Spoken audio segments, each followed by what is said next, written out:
Buenas noches, buenos días. Gracias por acompañarnos en la 7ª emisión de La Verdad Sea Dicha. México es un país de leyes, pero sin justicia. Por eso hoy hablaremos de los delincuentes de cuello blanco. Esos siniestros personajes que pululan por las élites, cuyas historias muestran la complicidad que existe entre el poder político y el económico, para robar y desfalcar el erario público o para apropiarse ilegalmente del patrimonio nacional. Todos sabemos que hay funcionarios y empresarios o banqueros que son amigos y socios, que cometen delitos, que hacen de las suyas y que casi nunca son castigados. Eso se llama impunidad y es una de las principales lacras de nuestro país. ¿Quién no ha escuchado nombres como El Divino, Cabal Peniche, recientemente Francisco Gil Díaz, Marta Sagún y sus hijos, Diego Fernández de Ceballos y muchos más?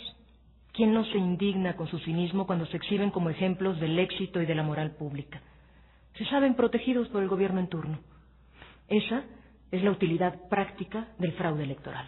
Cubrirse las espaldas entre ellos y promover rescates financieros a sus negocios con el dinero de todos nosotros. México es el paraíso de la impunidad, pues rara vez se castiga a los grandes delincuentes y menos aún a los banqueros, empresarios y financieros que cometen algún delito. Los delincuentes de cuello blanco son hombres ricos y famosos, viven a todo lujo y son amigos o socios de altos funcionarios públicos. Estos empresarios han llegado a adquirir empresas del gobierno, como adquirieron en algún momento los bancos, ingenios, carreteras, y al poco tiempo han sido rescatados con la consecuente deuda para los mexicanos.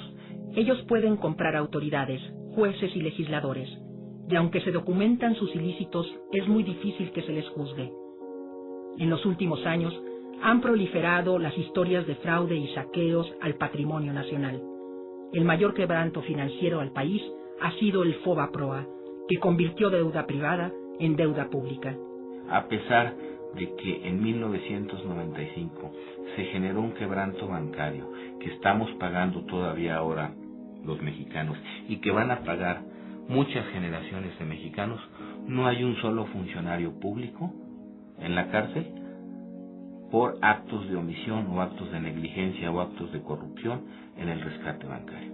Aunque el auditor canadiense que revisó las operaciones del FOBAPROA concluyó que 20 grupos económicos causaron un quebranto a la nación por cerca de 20,000 millones de dólares. El gobierno rescata a los ricos empresarios y legaliza que sus pérdidas se paguen con dinero de todos los mexicanos que podría invertirse en educación, salud, vivienda, campo o alimentación. Los gobiernos neoliberales han prohijado y alimentado a una clase empresarial acostumbrada a hacer negocios rápidos, con ganancias fabulosas mediante información privilegiada, asignación de contratos y privilegios fiscales otorgados por las autoridades. Muchos empresarios han amasado grandes fortunas al amparo del poder público. Otro caso muy célebre es el de José Madariaga Lomelí. Compra Probursa de manos del gobierno y en menos de 3 años el banco está quebrado. Con apoyos del FOBAPROA es vendido durante la operación. Pepe Madariaga acepta vender el banco con la condición de que Bilbao Vizcaya lave dinero. Este dinero proveniente de actividades ilícitas eran sobornos que había tenido con varias entidades públicas. Así los dueños de bancos como Banamex, Bancomer, Banorte y HSBC reciben dinero público para pagar su deuda, además de cobrar las comisiones más altas del mundo a los usuarios y de dar poco o nulo crédito para el desarrollo nacional. Salinas, Cedillo y Fox entregaron los bienes de la nación a unos cuantos empresarios voraces y de la misma manera hipotecaron el futuro de las nuevas generaciones. Ese solo hecho sería motivo suficiente para juzgarlos por traición a la patria. Se ha venido gestando durante los últimos años pues una colusión entre empresarios financieros y funcionarios públicos, y lo que es peor, ya no solamente es esta colusión, sino es una simbiosis, porque a veces son funcionarios públicos, a veces tienen cargos en el sector financiero. Hay muchos funcionarios que son responsables de negocios fraudulentos y de políticas que solo han beneficiado a los hombres más ricos de México y a empresas extranjeras.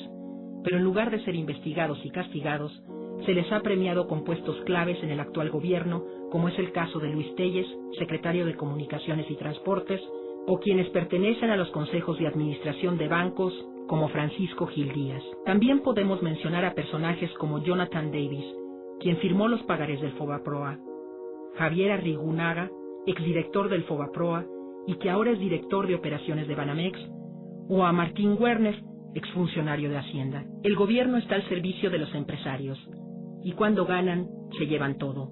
Cuando fracasan, las pérdidas las pagamos todos los mexicanos. Esta inmoralidad es el signo distintivo del neoliberalismo en México. Uno de los emblemas de esta lógica empresarial de saqueo a la nación es Francisco Gil Díaz, quien destaca por sus tropelías y fraudes y por la